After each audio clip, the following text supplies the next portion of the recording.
This video is about a 3D printed game, one of the names of which is Sword Colors. You know it from your phone, but it's good to play it in the real world, especially for kids. You can print the game and create as many levels as you want. You can get the STL files from the link in the description below. There are 3 versions of how you can build the game. Each version has a left part, a right part and 2 middle parts.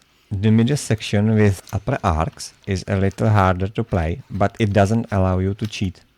The middle section without the top arcs is easier for moving chips, but chips can be removed at this place.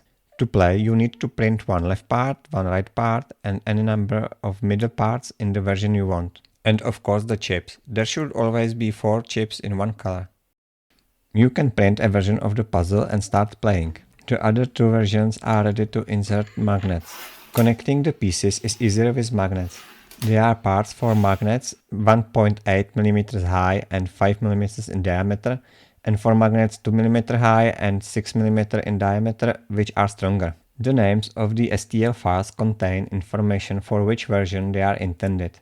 The bottom parts are the same for the version with puzzle and the version with 5 mm magnets. The version with 6 mm magnets has a bottom part with small holes for magnets. The bottom part should be easy to join with the top parts without using glue. When placing magnets, you need to be careful which side you place the magnet pole on. You can start with the left end part, then attach the magnets to the part and place them in the same direction in the middle part on the left side.